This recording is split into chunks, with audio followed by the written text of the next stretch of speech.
దర్శించుమయ్యా. మన ప్రభువైన రక్షకుడైన యేసుక్రీస్తు పరిశుద్ధ నామములో మీ అందరికీ శుభములు తెలియచేయుచున్నాను. మీరందరూ ప్రభు యొక్క కృపను బట్టి క్షేమంగా ఉన్నారని ఆశిస్తూ ఉన్నాను. ఈరోజు బలపరిచే వాక్యము లూకా సువార్త 5వ అధ్యాయము 3వ వచనము.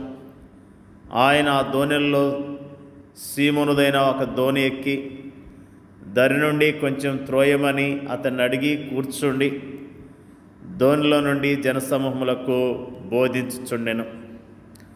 సీమోను తన సహోదరుడైన ఆంద్రియా ద్వారా నడిపించబడిన వాడై ప్రభువైన యేసు వద్దకు వచ్చాడు. ప్రభు అతన్ని చూచి కేఫా అని పిలిచాడు.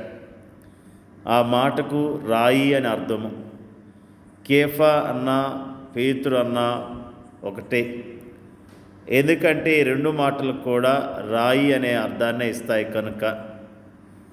ఆ తరువాత ప్రభువైన యేసు సీమోను ఇంటికి వెళ్ళినట్లుగా లూకా సువార్తలో మనము జ్ఞాపకం చేసుకుంటున్నాం.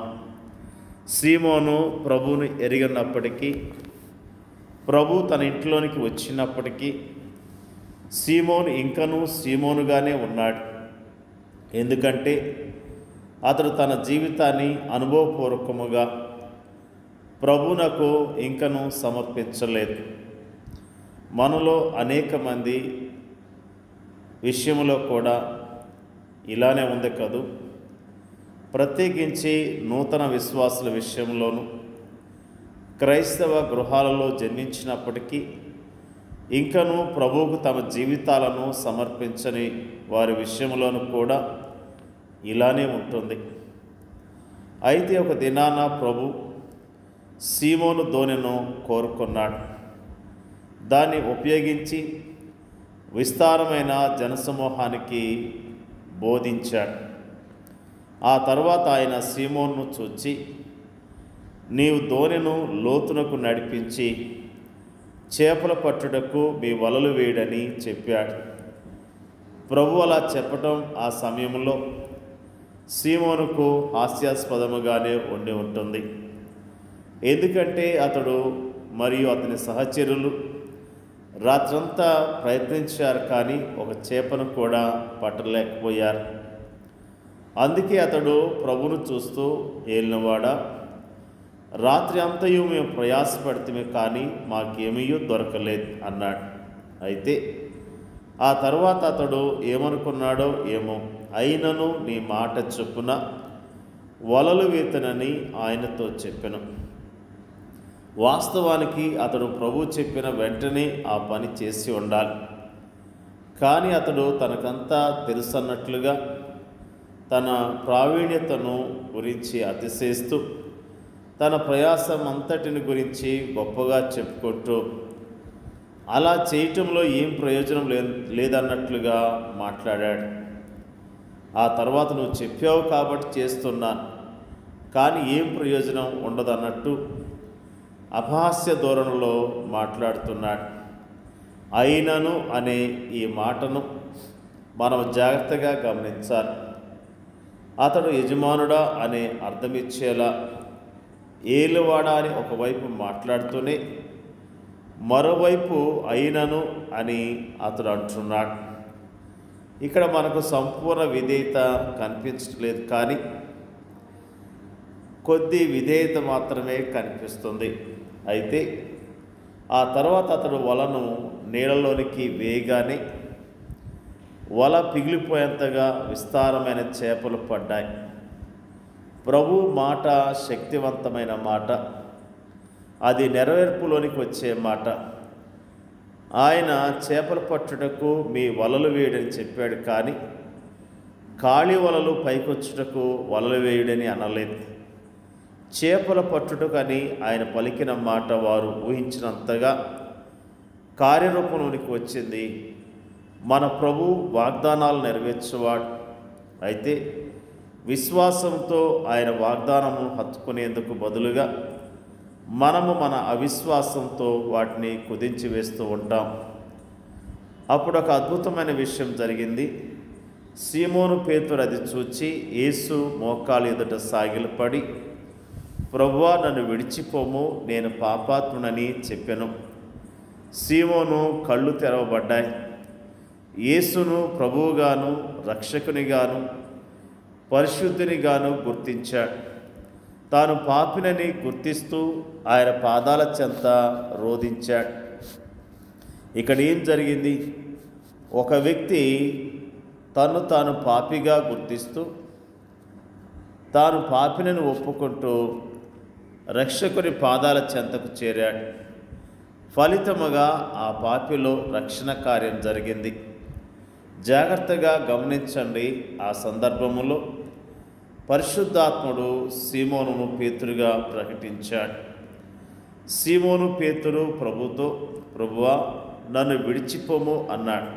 అయితే ప్రభువు పేతురును విడిచిపోలేదు. కానీ భయపడకము, ఇప్పటి నుండి నీవు మనుషులను పట్టువాడవై ఉందువని అంటూ అతన్ని ధైర్యపరిచాడు.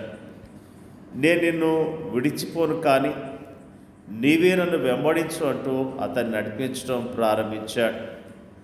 అతని జీవితంలో దేవుని ఉద్దేశము సఫలీకృతమైనట్లుగా కడవరకు అతన్ని నడిపించాడు. ఎంత అద్భుతమైన ప్రభు! అతడు కానీ మనము కానీ చేయవలసిందల్లా ఆయన వెంబడించటమే. దేవుని యొక్క వాక్యంలో మనము జ్ఞాపకం చేసుకుంటూ ఉన్నాం. పేతురు ప్రభు యొక్క శక్తిని గుర్తించగలిగాడు.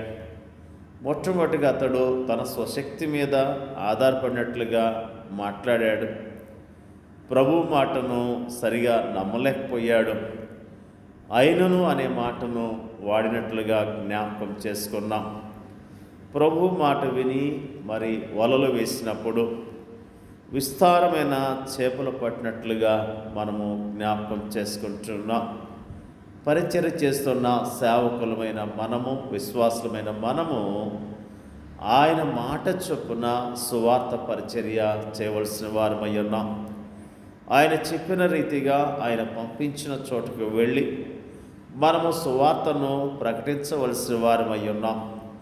ఎప్పుడైతే మనము ఆయన నడిపించినట్లుగా మనము వెళ్ళి సువార్త ప్రకటిస్తామో అక్కడ దేవుడు కార్యాలు జరిగించడానికి సిద్ధముగా ఉన్నాడు. మరి దేవుని యొక్క వాక్యములో ఫిలిప్పు ఆ నపుంసకుని యొద్దకు పరిగెత్తుకుంటూ వెళ్ళాడు. పరిశుద్ధాత్మ దేవుడు అతని యొద్దకు పంపించాడు. అతనితో ఫిలిప్పు మాట్లాడాడు, సువార్తను చెప్పగలిగాడు. ఆ నపుంసకుడైన అధికారి సువార్త విని ప్రభుని అంగీకరించాడు, బాప్తిసం కూడా తీసుకున్నాడు. పరిశుద్ధాత్మ దేవుడు మనల్ని నడిపించినట్లుగా దేవుని చిత్తానుసారంగా పరిచర్య చేస్తూ దేవుని కనపరుద్దాం. దేవుని యొక్క వాక్యాన్ని దీవించుగాక. పరిశుద్ధుడైన మా తండ్రి, నీకు వందనాలు, స్తోత్రాలు. పేతురు యొక్క జీవితంలో అద్భుతాన్ని జరిగించినందుకు నీకు స్తోత్రాలు తండ్రి. పేతురు జీవితంలో జరిగించిన కార్యాన్ని బట్టి వందనాలు తెలియజేస్తూ ఉన్నాం. ప్రభువా, నీ యొక్క శక్తిని చూడటానికి, నీ యొక్క గొప్పతనాన్ని తెలుసుకోవటానికి పేతురికి ఇచ్చిన అవకాశాన్ని బట్టి స్తోత్రాలు తెలియజేస్తూ ఉన్నాను. మరి ముఖ్యంగా పేతుర్ని అయ్యా మీరు జ్ఞాపకం చేసుకొని మీరు ఆశీర్వదించారు ప్రభువా. పరిచయలో వాడుకున్న విధానం బట్టి నీకు వందనాలు తెలియజేస్తూ ఉన్నాం. మా దేశాన్ని, మా దేశ ప్రజలను రక్షించండి, కాపాడండి ప్రభువా. మా దేశంలో నీ పరిచర్య చేస్తున్న సేవకులందరికీ కూడా నీ మాట విని నీ మాట చొప్పున పని చేయటానికి, నీ నామములో అనేకమైన ఆత్మలు సంపాదించడానికి మీరే సహాయం చేయండి అయ్యా. ప్రార్థన చేయించున్నాం. ఇచ్చిన ఈ సమయాన్ని బట్టి నీకు వందనాలు తెలియజేస్తున్నాం. వాక్యం ఇచ్చిన ప్రతి సహోదరుని సహోదరిని జ్ఞాపకం చేసుకోమని ప్రార్థన చేయించున్నాం. మా దేశంలో నీ పరిచర్య చేస్తున్న సేవకులను, వారి కుటుంబాలను జ్ఞాపకం చేసుకోండి. నీ ఆత్మ ద్వారా ఒక్కొక్కరు నడిపించని, ఒక్కొక్కరిని బలపరచమని మరి ముఖ్యంగా ప్రార్థన చేయించున్నాం తండ్రి. మరి ముఖ్యంగా అయ్యా నీ నామములో మాకు ఇచ్చిన ఈ సహవాసాన్ని బట్టి, నీ వాక్యాన్ని ధ్యానించడానికి ఇచ్చిన అవకాశాన్ని బట్టి నీకు వందనాలు. నీ నా మహిమార్థమై ఈ లోకంలో నీ కొరకు జీవించడానికి మీరే సహాయం చేయండి. మమ్మల్ని అధికంగా దీవించమని యేసుక్రీస్తు పరిశుద్ధ నామములో అడిగి వేడుకొంచున్నాం. పరలోకమందున్న మా తండ్రి, ఆమెన్.